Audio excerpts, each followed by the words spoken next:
Hello everyone, আসসালামু আলাইকুম। তোমরা যারা আমার আগের ভিডিওটা দেখেছো, আমি সেখানে তোমাদেরকে বি ইউনিটের বাংলা রিটেন টপিকগুলো সম্পর্কে বলেছি। আজকে আমি তোমাদেরকে বলবো ইংলিশ রিটেন টপিক সম্পর্কে। তোমরা যারা বি ইউনিটে পরীক্ষা দিতে যাচ্ছ তাদের জন্য এই বিষয়গুলো জানা খুবই দরকার, যে তোমার ইংলিশ রিটেনের জন্য কোন কোন টপিকগুলো থেকে হচ্ছে যে তোমার কোশ্চেন হতে পারে। তো চলো আমরা জেনে নেই যে কোন কোন টপিক থেকে আমাদের ইংলিশ রিটেন কোশ্চেনগুলো হতে পারে। কোশ্চেন হতে পারে কম্প্রিহেনশন থেকে, কম্প্রিহেনশন। তারপর হচ্ছে যে শর্ট প্যারাগ্রাফ থেকে তোমাদের হচ্ছে যে কোশ্চেন আসতে পারে। দেন হচ্ছে যে এক্সপ্লেনেশন আসতে পারে। তারপর হচ্ছে যে তোমার ট্রান্সলেশন আসতে পারে, যে ট্রান্সলেশন তোমার বাংলা দেওয়া থাকলো ইংলিশ চাইতে পারে, আবার ইংলিশ দেওয়া থাকলো তো বাংলা চাইতে পারে।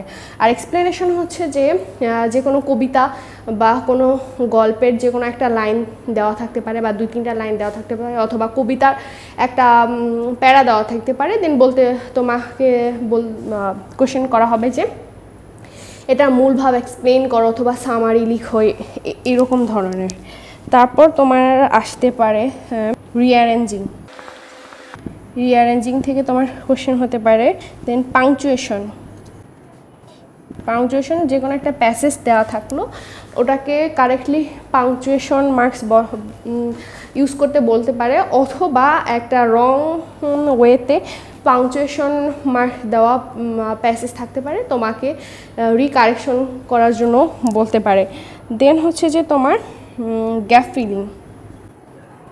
Gap filling with close. এখন গ্যাপ ফিলিং যেমন একটা প্যাসেজ বা প্যারাগ্রাফ দেওয়া থাকতে পারে, সেখানে বক্সে তোমার ওয়ার্ড দেওয়া থাকতে পারে যেগুলো তোমাকে ইউজ করতে হবে, অথবা শুধু একটা প্যারাগ্রাফ বা একটা প্যাসেজ ব্ল্যাঙ্ক মানে ড্যাশ সহকারে দেওয়া থাকতে পারে, এবং তোমাকে সেই ব্ল্যাঙ্ক প্যাসেজ তোমাকে হচ্ছে যে অ্যাপ্রোপ্রিয়েট ওয়ার্ড দ্বারা ফিল ইন করতে হবে। সেন্টেন্স মেকিং, এটা খুবই গুরুত্বপূর্ণ। বিগত কয়েক বছরই হচ্ছে যে তোমার সেন্টেন্স মেকিং আসছে। তোমাকে 5টা বা 7টা ওয়ার্ড দেওয়া থাকবে, এবং সেই ওয়ার্ডগুলো দিয়ে তোমাকে সেন্টেন্স মেক করতে হবে। এটা খুবই গুরুত্বপূর্ণ। তোমরা যদি প্রিভিয়াস কোশ্চেনগুলো দেখো তাহলে দেখে থাকবে যে এই টপিকটা থেকে অনেকবারই তোমার কোশ্চেন হয়েছে, এই জন্য এটা খুবই তোমার গুরুত্বপূর্ণ, খুবই গুরুত্ব সহকারে এটা পড়বে। তারপর হচ্ছে যে changing and transformation of sentence, এটা খুবই কমন একটা টপিক।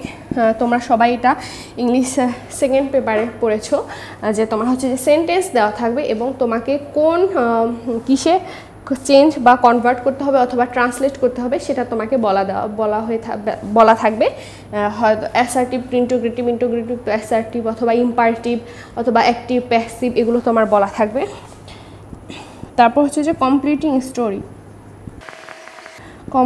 স্টোরি, তোমাকে একটা এটা তোমরা সবাই জানো, এই টপিকটা সম্পর্কেও তোমরা সবাই ফ্যামিলিয়ার। কমপ্লিটিং স্টোরি তোমাকে একটা আনকমপ্লিটেড স্টোরি দেওয়া থাকবে, এবং সেটা তোমাকে নিজের ভাষায় নিজের মতন করে হচ্ছে যে স্টোরিটা কমপ্লিট করতে হবে। তো এই টপিকগুলো থেকে তোমার ইংলিশ রিটেন টপিকগুলো হয়ে থাকবে। তো তোমরা এখন থেকে এই টপিকগুলোর ওপর হচ্ছে যে প্র্যাকটিস শুরু করে দাও।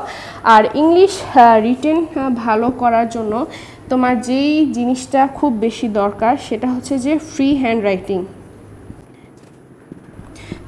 রাইটিং স্কিলটা যদি তোমার না থাকে তাহলে তুমি মেমোরাইজ করে কিন্তু খুব বেশি দূর আগাতে পারবা না। কারণ যদি তোমার সেই মেমোরাইজ টপিকটা যদি না আসে তাহলে তুমি কিছুই লিখতে পারবা না। এই জন্য তুমি এখন থেকেই ফ্রি হ্যান্ড রাইটিং প্র্যাকটিস শুরু করে দাও।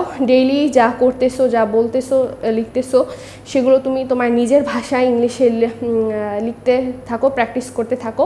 আর ফ্রি হ্যান্ড রাইটিং ভালো করার জন্য তোমাকে টেন্স ভালো জানতে হবে। তো তুমি তোমার ইংলিশের বেসিকটা যত স্ট্রং করবা, তোমার ফ্রি হ্যান্ড রাইটিং স্কিল তত বাড়বে। এবং ফ্রি হ্যান্ড রাইটিং স্কিল আরও বেশি ভালো করার জন্য তোমাকে ফ্রিকোয়েন্ট মানে পর্যাপ্ত পরিমাণ তোমাকে লিখতে হবে।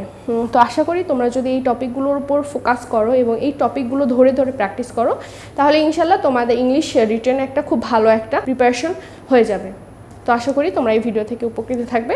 আর তোমাদের কোন কোন টপিকের উপর ভিডিও দরকার নিশ্চয়ই আমাকে কমেন্টের মাধ্যমে জানাবে। আজ এই পর্যন্তই। আসসালামু আলাইকুম।